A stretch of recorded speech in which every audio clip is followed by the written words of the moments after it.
इस कहानी का नाम है भूतहा सड़क। एक अंधेरी रात थी जब मैं अकेले ही अपने कार से वापस घर की ओर जा रहा था। रात के 1 बज रहे थे और सड़क बिल्कुल सुनसान थी। मेरा मन काफ़ी उदास था क्योंकि हाल ही में मेरे एक दोस्त का दुखद निधन हो गया था, जिसका मुझे जीवन भर अफसोस रहेगा। सड़क पर जब मैं आगे बढ़ रहा था तो मेरे नज़दीक एक गाँव की सुनसान सड़क आई। उस रोड के आसपास का सन्नाटा बहुत ही डरावना लग रहा था। रोड पर बरसों बीते हुए एक हादसे को याद कर मेरा दिल जोर जोर से धड़क रहा था और मेरे शरीर में कंपन आ गई। फिर भी मैंने अपनी हिम्मत जुटाई और उस सड़क पर आगे बढ़ने का निर्णय लिया। जब मैं रोड से होते हुए जाने लगा तो वहाँ वातावरण और भी डरावना हो गया। पेड़ों के झुके हुए शाखाओं से आवाज़ आ रही थी और हवा बहुत ठंडी थी। मेरा दिल अब और भी तेजी से धड़क रहा था। जैसे ही मैं आगे बढ़ रहा था, एक अनहोनी आवाज़ ने मुझे रोक लिया। कौन है वह? मैंने डर के साथ पूछा।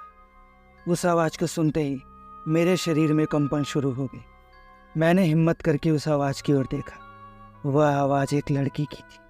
वह बहुत सुंदर लग रही थी, जिसका चेहरा सदा के लिए उदास हो गया था। मेरी आंखें सम्मोहन में फंस गई और मेरा गला सूख गया। मेरी माँ को बचा लो, प्लीज़ मेरी मदद करो, उस लड़की ने रोते हुए कहा। मेरा मन उसकी मदद करने के लिए मजबूर हो रहा था। जैसे ही मैं उस लड़की के पास पहुंचा, मेरे पास आकर मुझे कुछ कहने की कोशिश करती हुई दिखी। उसकी स्पष्टता ने मेरे भय को और बढ़ा दिया। वह लड़की फिर से रोते हुए चिल्लाई, मेरी माँ को बचा लो, वहाँ आग लग गई है और उन्हें बचाने के लिए तुम्हारी मदद चाहिए। बिना सोचे समझे मैंने एक निर्णय लिया। मैं उसके साथ अपनी गाड़ी में उसके घर की तरफ चल पड़ा। जैसे ही हम गाड़ी से बाहर निकले, वह लड़की खंडहर नुमा घर में चली गई और उसके पीछे पीछे मैं भी गया। अंदर जाकर मैंने उस लड़की को ढूंढने की बहुत कोशिश की, लेकिन उसका कोई भी अता पता नहीं था। अचानक मेरी नज़र सामने दीवार पर गई, जहाँ एक बहुत ही भयानक आकृति खड़ी थी। उसके चेहरे का मांस इस तरह लटक रहा था कि मानो वो पूरी तरह जल गई हो। इस भयानक दृश्य को देखकर मेरी सांसें तेज हो गई और मैं बेहोश होकर गिर पड़ा। अगले दिन अस्पताल में मेरी आंखें खुली। मैं हड़बड़ा कर उठा और नर्स से पूछा कि मैं यहाँ कैसे आया। मैं तो उस खंडहर में था।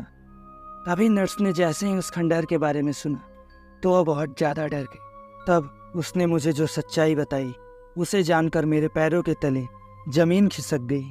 नर्स ने बताया कि बरसों पहले इस घर में माँ बेटी रहते थे और बदकिस्मती से एक दिन उस घर में आग लग गई, जिसमें माँ बेटी की जलकर मौत हो गई और उसकी बेटी की आत्मा आज भी उस रास्ते से जाने वाले यात्रियों से अपनी माँ को बचाने की मदद मांगती रहती है। और जो यात्री उसकी मदद करने उस खंडहर में जाता है, वो कभी वापस नहीं लौटता।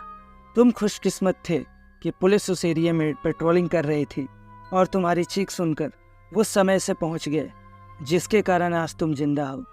तभी एक पुलिस वाला वहां आया और मुझसे उस बारे में पूछताछ करके चला गया।